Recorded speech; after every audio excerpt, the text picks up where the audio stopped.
Hi, this is Jennifer from Burr Oak Studio. Today we're going to be making a pair of earrings and a bracelet.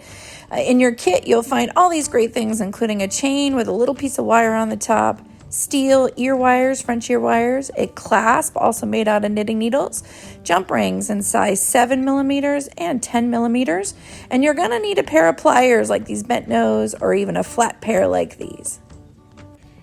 Let's get organized. I would separate the large pieces of knitting needles out from the rest, which are going to make up our bracelet, and I would separate them by color and by size. All the rest, they might make their way into the earrings, but this is going to be the parts for our bracelets. All right, first up, we want to check and make sure if you have any rough edges on the pieces of cut knitting needle, you just want to smooth them out so they don't catch on your clothes or your hair. So I just use the edge of the pliers to run them around the inside and just buff or flatten down any sharp edges that are there. Let's make some earrings. I'm using this a device that helps open the jump rings. You never pull them straight apart. It's always a side-to-side motion. So if you just hold them like that, then we're going to start with our earrings. Ear wire first, and then you can choose. I'm going to go small to large with my earrings. I just add on the first piece of knitting needle, and then I use my fingernails to close that jump ring. There's the first loop.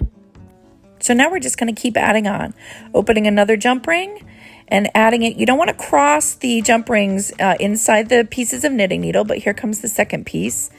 Yes, I'm using my fingernails to close it. Totally forget that I'm wearing the ring device sometimes.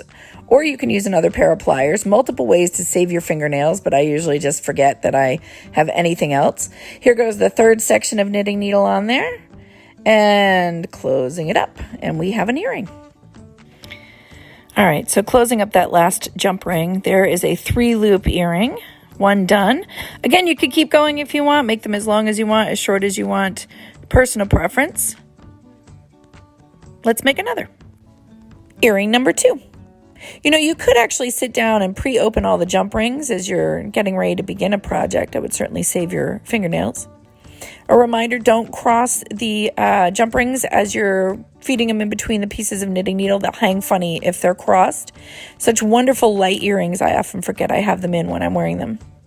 All right, we're done with the earrings and onto the bracelet.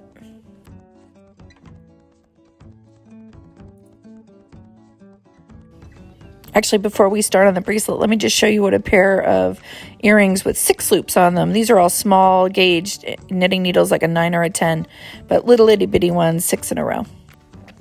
In the kit, you have a 7.5-inch length of chain. I already put a jump ring on one end.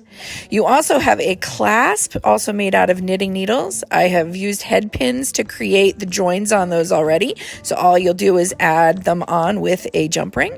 And at the end of the chain, I have a little piece of waist wire. It's really easy for threading.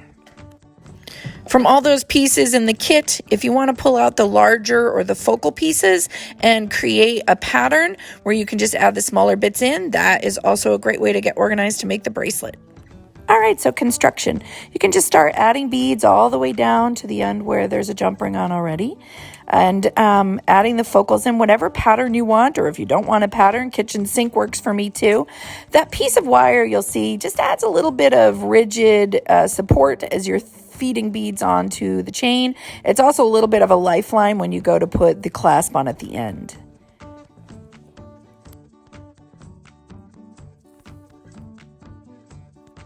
Almost done. You want to leave about 5 or 6 links at the very end. And this is where that piece of wire is going to come in handy. I take the pliers and grab just about the last link. And then I take the wire out and I actually feed it back down a couple of links, almost as a stopgap, the voice of experience when all the beads come falling off the chain. It's not a lot of fun to chase them around. Then what I do is I've already opened a jump ring and I have it ready and I feed that through the last link. And now you're ready for the clasp.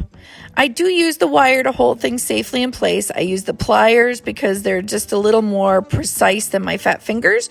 Adding that clasp on, you can finally pull the wire out when everything is safe and secure. I put the toggle end of the clasp on already, and there's a bracelet. Okay, so this is about a standard 8-inch bracelet. You do want a little bit more room on the toggle end because it does actually have to feed through the loop. If you need to add a couple of jump rings on, that's a great place to do it. There's your toggle clasp, and it can come on and off pretty easily. Ta-da!